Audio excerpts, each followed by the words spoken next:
Adnan water tank लाए हैं खास एंटी बैक्टीरियल वाटर टैंक्स, जिससे आपको मिले शुद्ध पानी हमेशा।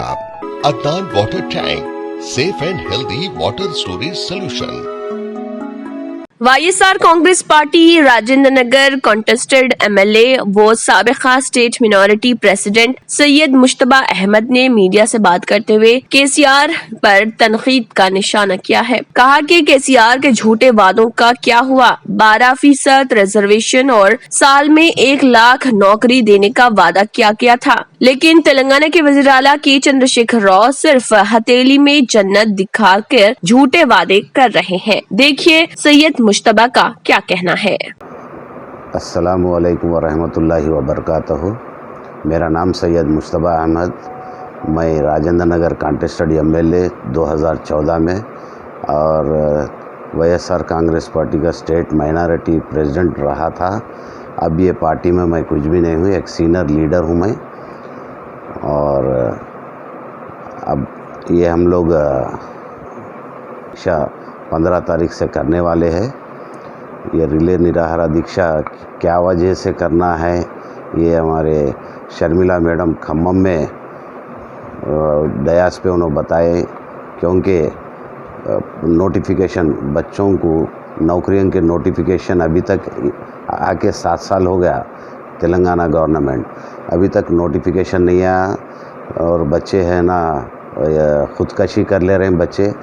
उस वजह से हम लोग हैं ना 15, 16, 17, 18 4 दिन के वास्ते रिले निराहारा दीक्षा बैठ रहे हैं हम लोग। परमिशन के वास्ते डालें, अभी परमिशन कल आएगा इंशाअल्लाह। अगर नहीं आने की सूरत में हम है ना लोटस पॉन्ड पे बैठने की तैयारी करेंगे। अहम मकसद क्या है आप लोग का ये पुलिस करने का? अहम मकसद बस यही है, बच्चों को आज तक नौकरियां नहीं दी है उन्होंने। और 1 लाख जब 2014 में 1 लाख नौकरियां थे, उसके बाद अब 2021 तक 1,90,000 नौकरियां खाली है, वेकेंट है। तो उसको फिलअप करने के वास्ते उन्होंने नोटिफिकेशन अब तक नहीं दे रहे हैं। और गवर्नमेंट एम्प्लॉइज़ गवर्नमेंट सर्विस में है तो 3,12,000 लोग सर्विस में थे 2014 में। 2021 में 2,80,000 लोग सर्विस में है। 84,000 है ना रिटायरमेंट या डेथ, ऐसा वैकेंसीज बहुत है। उसको भी क्यों ये लोग हैं ना फिलअप नहीं कर रहे, समझ नहीं आ रहा। और अहम सवाल आपसे ये रहेगा कि अभी तक जो है वाईएसआर पार्टी जो है हैदराबाद में अभी तक नहीं है, तो ये अचानक आने का एक मकसद क्या है? ये वाईएसआर कांग्रेस पार्टी 2010 में क़ायम हुई। अब जगन साहब है ना उन्होंने तेलंगाना छोड़ दे के उन्होंने है ना आंध्रा चले गए। लेकिन शर्मिला मैडम को यहाँ पे क्यों आना, वो मकसद आपको मैं समझाता हूँ। और हमारे शर्मिला मैडम भी है ना खम्मम की मीटिंग में स्टेज पे उन्होंने खुला समझाए, कांग्रेस अपोजिशन लीडर उन्होंने कुछ क्वेश्चन नहीं कर रहे हैं और तेलुगु देशम वाले कोई क्वेश्चन नहीं कर रहे हैं। इन्हों मनमाने कर ले रहे हैं, इन्हों वन मैन शो है, इन्हों कोई अपोजिशन इनके पास कोई भी नहीं है, तो इन्हों मनमाने कर ले रहे हैं इनके हिसाब से। तो शर्मिला मैडम क्या बोले, मैं है ना अब यहाँ पे इतनी तकलीफ़ देख रहा हूँ, तेलंगाना के लिए है ना पब्लिक सुसाइड कर लेके तेलंगाना लेके आए और नौकरियों की वजह से, नौकरियों के वास्ते भी है ना बच्चे सुसाइड कर ले रहे हैं। वो सुसाइड नहीं करना, लिहाजा हम है ना ये रिले निराहारा दीक्षा करने वाले हैं बोल के शर्मिला मैडम बोले। पार्टी बन के इतने साल हो रहा है जी, जब से आप लोग आवाम के बीच में नहीं आए। अब आप लोगों का मकसद जो आने का बीच में है, जो वाईएसआर साहब जो पार्टी खड़ा रहे, उसका अहम मकसद क्या है? और ये जो खाली जॉब के उसके लिए है, यानी कुछ दूसरे मकसद भी आपको डेवलपमेंट के ऊपर? जॉब के लिए भी है और डेवलपमेंट के लिए भी है। इन्हों क्या है हाथ में जन्नत बता रहे हैं चंद्रशेखर साहब, कुछ अमल नहीं कर रहे हैं, खाली पेपर पे टीवी पे बोल दे रहे हैं। नो मैं फ़लाना कर दिया, मैं फ़लाना कर दूंगा, फ़लाना ये कर दूंगा। अब मिशन भगीरथा है, मिशन भगीरथा कौन लाए? वाईएस राजशेखर रेड्डी साहब ही चलाए सो मिशन भगीरथा। इसको उन्होंने नाम चेंज करके उन्होंने है ना मिशन भगीरथा रखे। वो भी क्या हुआ, अब आजकल आप जाके देखिए गाँव में पानी नहीं है, मिशन भगीरथा फेल हो गया। और नौकरियां नहीं मिल रही और करंट फ्री में दे रहे थे राजशेखर रेड्डी साहब एग्रीकल्चरिस्ट को, उनको भी है ना करंट सही नहीं मिल रहा। और ये 12% देता हूँ बोले उन्होंने, मैं जीतने से 3 महीने के बाद मैं 12% आप लोगों को माइनॉरिटी को देता हूँ बोले, वो भी है ना आज तक अमल नहीं हुआ।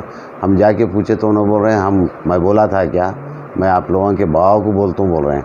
अरे बाव को बोलने के क्या भाई, हम लोग आपको क्वेश्चन कर रहे तो हमारे को बोलो आप। हमारे वालिद साहब का इंतकाल होके 35 साल हो गया, तो उनको जाके कैसा बोलते हैं उन्होंने। जी, हमारी पार्टी का मकसद आप लोगों को मैं मीडिया के सामने क्यों आया, मैं हमारी पार्टी का मकसद, शर्मिला का मकसद क्या है। शर्मिला बहुत राजशेखर रेड्डी के कदम पे चलने वाले हैं। शर्मिला पूरा गौर करे, 7 साल उन्होंने है ना देखे क्या हो रहा क्या नहीं तेलंगाना में। बंगारू तेलंगाना को है ना इन्होंने है ना एकदम ऐसा ये कर दिए तेलंगाना को, कुछ डेवलपमेंट नहीं, कुछ भी नहीं, खाली बस नाम को है ना बंगारू तेलंगाना बोले। और मैं जीतते ही है ना दलित सीएम बनाता हूँ बोले, मैं जीतते ही 12% मुस्लिम्स को देता हूँ बोले, मैं जीतते ही है ना 3 एकड़ दलितों को देता हूँ बोले। ये सब बेकार के बातें हैं ना, खाली बोल के उन्होंने है ना वोटां ले लेके आज है ना तेलंगाना की आवाम को है ना बहुत सता रहे उन्होंने। अगर कोई क्वेश्चन करा तो उनको है ना पुलिस के साथ उनको डराना ये कर रहे हैं उन्होंने। उस वजह से शर्मिला मैडम है ना इतने साल स्टडी करे तेलंगाना को, स्टडी करके उन्होंने है ना आज पार्टी लॉन्च करने वाले हैं। जुलाई 8 तारीख को राजशेखर रेड्डी साहब का सालगिरह है, उस दिन पार्टी लॉन्च करने वाले हैं। तब से आप मीडिया के माध्यम से मैं अपने भाइयों को, यूट्यूब वालों को और फेसबुक वालों को रमज़ान चांद मुबारक, रमज़ान करीम, और मेरे पूरे तेलंगाना के अवाम को आज उगादी है, उगादी मुबारकबादी देता हूँ। अदनान वाटर टैंक लाए हैं खास एंटी बैक्टीरियल वाटर टैंक्स। इसके 4 लेयर जो आपके टैंक को रखे 100% यूवी प्रोटेक्शन, जो टैंक में बैक्टीरिया पनपने न दे, जिससे आपको मिले शुद्ध पानी हमेशा।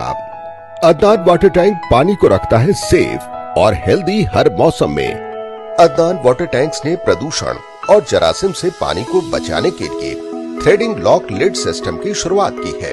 Adnan heavy duty water tank को इसके गुणवत्ता, मजबूती, टिकाऊ और खूबसूरती के लिए भारत भर में पसंद किया गया है। अदनान वाटर टैंक अपने ग्राहकों को 100% संतुष्टि प्रदान कर रहा है और ये हमें बताता है कि ये भारत के कई हिस्सों से जुड़ा हुआ है।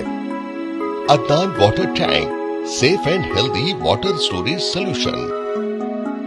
अगर आपने हमारे चैनल को अभी तक सब्सक्राइब नहीं किया है तो यहाँ पर रेड कलर का सब्सक्राइब बटन दिख रहा है, उसे क्लिक करें और हमारे चैनल को सब्सक्राइब कीजिए और साथ ही साथ बेल आइकन को भी क्लिक कीजिए, जिससे आपको ताज़ा अपडेट मिलती रहे।